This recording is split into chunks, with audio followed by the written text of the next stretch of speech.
Welcome to the math class. Today I'm discussing about one more problem on Fourier series. The problem is obtain Fourier series for the function f of x given by f of x is equal to minus pi by 2 into pi plus x for minus pi less than x less than or equals to 0. And same f of x is equal to 1 by 2 into pi minus x for 0 less than or equals to x less than pi. ఇలా గనక ఇస్తే the interval అనేది ఎక్కడ start అయిందంటే minus pi less than x less than or equals to 0. మరలా 0 దగ్గర నుంచి ఇక్కడ కంటిన్యూషన్ అవుతుంది చూడండి. ఓకేనా? So 0 less than or equals to x less than pi అంటే టోటల్ గా మన ఇంటర్వెల్ వచ్చి minus pi to pi, open interval minus pi comma pi అనే ఇంటర్వెల్ అన్నమాట.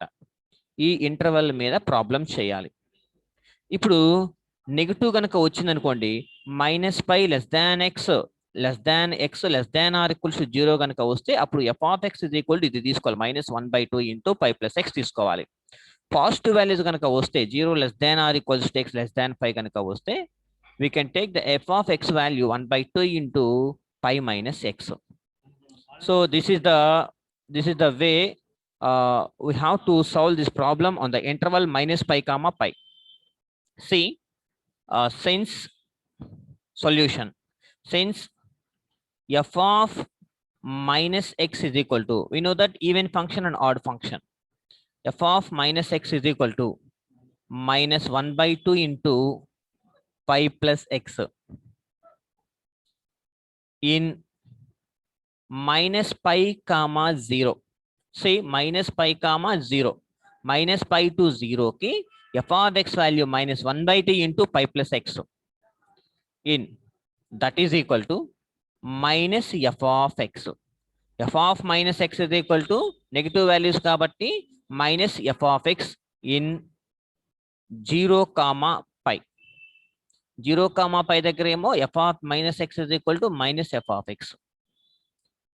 సో ఇక్కడ f of minus x is equal to f of x minus pi comma 0 తీసుకుందాం. And f of minus x is equal to 1/2 into pi minus x. ఇది ఎప్పుడు తీసుకుంటామంటే in 0 comma pi, in 0 comma pi. That is equal to, మరి negative value ఎప్పుడు వస్తుంది, minus f of x ఎప్పుడు వస్తుందంటే in minus pi comma 0 ఇంటర్వెల్లో minus pi comma 0 దగ్గర f of minus x is equal to minus f of x. F of minus x is equal to 1/2 into pi minus x అనేది ఎప్పుడు వస్తుందంటే in the interval 0 comma పై దగ్గర ఈ value తీసుకోవాలి. ఓకేనా? Right. అంటే therefore f of x is an odd function. Therefore, f of x is an odd function. f of x is an odd function in minus pi to pi. So final ga manaki interval ఏంటిది, minus pi comma pi దగ్గర odd function అన్నమాట. So here a0 is equal to an is equal to 0. Add function అంటే ఏమవుతుంది, negative value దగ్గర f of x value 0నే అయ్యేది, 0. Now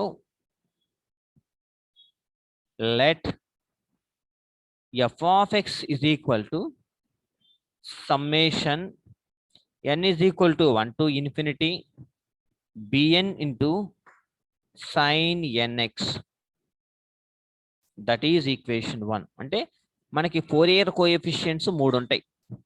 మనకి main equation ఏంటిది, Fourier series formula f of x is equal to a0/2 plus summation n is equal to 1 to infinity f of x into cos nx plus summation n is equal to 1 to infinity bn into sin nx. అది మనకి main formula. అందులో a0 అంటే ఎవరు, an అంటే ఎవరు, bn అంటే ఎవరు already మనం డిస్కస్ చేసాము. ఈ ముగ్గురిని ఫోరియర్ కోఎఫిషియెంట్స్ అంటాం. f of x is an odd function కాబట్టి a0 వాల్యూ an వాల్యూ 0 వచ్చేస్తాయి.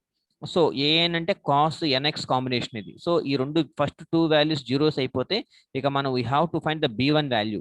కాబట్టి దానికి సంబంధించిన ఫార్ములా రాసింది. f of x is equal to summation n is equal to 1 to infinity bn into sin nx, where minus pi to pi దగ్గర bn కి formula 2/π into integral 0 to π. ఇక్కడ 2 ఎందుకు పెట్టాను చూద్దాం. యాక్చువల్గా మనకి ఏంటి ఇక్కడ 1/π ఉండాలి, 1/π ఉండాలి. ఈ ఇక్కడేమో మైనస్ పై టు పై ఉండాలి, మైనస్ పై టు పై ఉండాలి. f of x into sin nx into dx, sin nx into dx, that is equal to bn is equal to, మనకి లోయర్ లిమిట్ నెగిటివ్ ఉంది కదా, నెగిటివ్ నుంచి జీరోలోకి కన్వర్ట్ చేసుకోవడం కోసం ఆ function మొత్తాన్ని 2తో మల్టిప్లై చేస్తే అప్పుడు 2/π అవుతుంది. 2/π అయ్యి ఇక్కడ 0 to πగా చేంజ్ అయిపోతుంది. అప్పుడు f of x into sin nx into dx, that is equal to 2/π into integral 0 to π దగ్గర f of x వాల్యూ ఎంత, ఇంటిగ్రల్ 0 to π దగ్గర f of x value 1/2 into π minus x, 1/2 into π minus x into dx, అంటే π minus x into sin nx into dx, sin nx into dx. So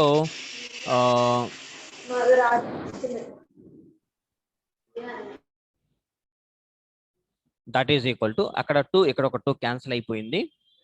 that is equal to 1/π into 1/π into x ప్లేస్లో మనం ఏం చేయాలి, π minus X, π minus అలాగే ఉంచండి, అంటే by parts చేస్తున్నా.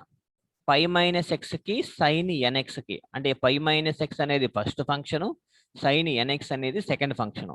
First function అలాగే రాసుకొని సెకండ్ ఫంక్షన్ ఏదైతే ఉందో దానికి integration minus cos n x by n, మనం ఎలాగో ఆల్రెడీ డిస్కస్ చేసాం. మైనస్ ఆఫ్ π మైనస్ ఎక్స్కి డిఫరెన్సియేషన్ ఎంత, -1 ఇంటూ ఈ మైనస్ అలాగే ఉంచండి, కాస్ ఎన్ఎక్స్ అంటే sine n x by n square, n square 0 to π, that is equal to ఇక్కడ ఉన్న మైనస్ దీన్ని బయటకు వచ్చేస్తే -1/π bracket open π minus x into cos n x by n, cos n x by n, minus into minus plus, plus sign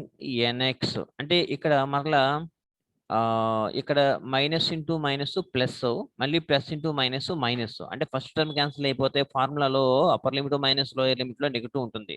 కాబట్టి ఆ negative into negative positive పెట్టండి, అంటే sine n x by n square, that is equal to 0 to π.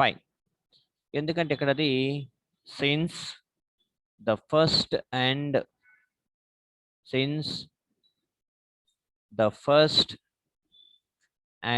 second terms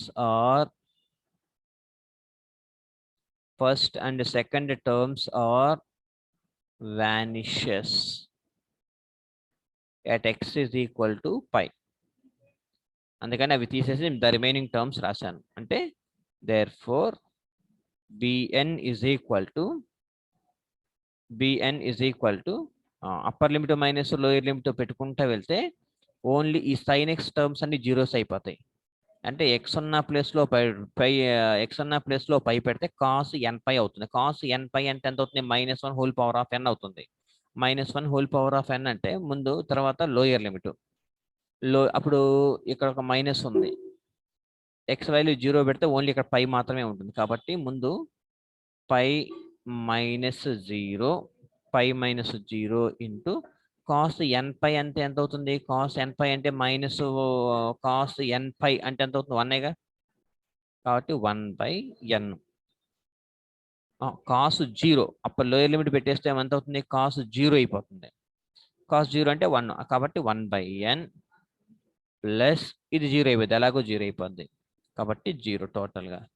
అంటే నాకు మిగిలింది pi minus 0 into 1/n plus 0 that is equal to 1/n. Substituting sir -1 sir ఎక్కడ -1/π into ఉందిగా. పై minus 0 into 1/n కదా. పై minus 0 ఇక్కడ ఒక పై ఇంటూ 1/π ఉంది కదా బయట. వెయిట్,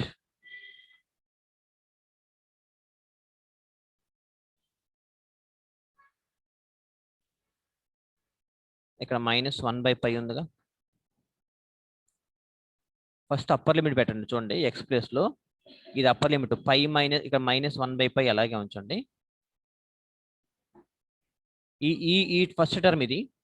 ఈ టర్మ్ లో ఎక్స్ ఉన్న ప్లేస్ లో పై పెడితే పై -π 0 అంటే మొత్తం 0 అయిపోద్ది. తర్వాత వచ్చి ఇక్కడ కూడా సైన్ n/π ఉంది అంటే ఇది కూడా 0 అయిపోద్ది. అంటే అప్పర్ లిమిట్ పెట్టినప్పుడు ఈ రెండు టర్మ్స్ 0, ఫస్ట్ అంటే సెకండ్ టర్మ్స్ 0s అయిపోతాయి. తర్వాత తీసేయండి. లోయర్ లిమిట్ మైనస్ ఉంటుంది. లోయర్ లిమిట్ అంటే మైనస్ లోయర్ లిమిట్ కదా, అప్పుడు మైనస్ ఇంటూ మైనస్ ఇది ప్లస్ అయిపోద్ది. ఓకేనా. ఇప్పుడు పై -0 అంటే ఒక పై ఉంటుంది, ఇక్కడ ఒక పై, ఇక్కడ ఒక పై క్యాన్సిల్ అయిపోద్ది. తర్వాత ఇంటూ పై -0 ఇంటూ కాస్ 0 అంటే 1 అంటే 1/n ఉంటుంది, ప్లస్ సైన్ 0 అంటే టోటల్గా 0 అయిపోద్ది. అంటే ఫైనల్గా మనకి మిగిలింది 1/n. ఓకేనా. Substituting the value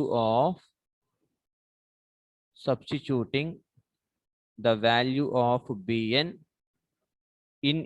in main equation, into the equation in the equation. ఆ ఈక్వేషన్ నేను రాయలేదు. f(x) ఉంది కదా, అంటే దట్ ఈస్ f. ఇప్పుడు రాస్తున్నా చూడండి. That is equal to ax is equal to main formula ఇది a0/2 plus summation n is equal to 1 to infinity an into cos nx plus summation n is equal to 1 to infinity bn into sin nx. ఇది main formula. So a0 a zeros అయిపోతాయి, టోటల్గా zeros అయిపోతాయి కదా. 0 plus summation n is equal to 1 to infinity bn అంటే మనకి ఎంత వచ్చింది 1/n వచ్చింది ఇంటూ sin nx. ఇప్పుడు సమ్మేషన్ కనుక మనం n ఈజ్ ఈక్వల్ టు 1 2 3 4 అలా సబ్స్టిట్యూట్ చేసుకుంటా వెళ్తే 1/1 అవుతుంది. 1/1 ఇంటూ sin 1x అంటే sin x ప్లస్ 1/2 పెట్టామనుకోండి, n ఈజ్ ఈక్వల్ టు 2 పెట్టామనుకోండి, అప్పుడు ఎంత అవుతుంది ఇక్కడ 1/2 sin 2x plus 1/3 sin 3x plus and so on, which is the required Fourier series. Hence solved. So this is the way we have to find any problem by giving the interval the respective interval -π to π or 0 to π or 0 to 2π and so on. So ఇలా మనం ఏ problem ఇచ్చినా కూడా ఆ ఇంటర్వెల్కి base చేసుకొని మనం find out చేసుకోవాలి. ఓకేనా. Thank you.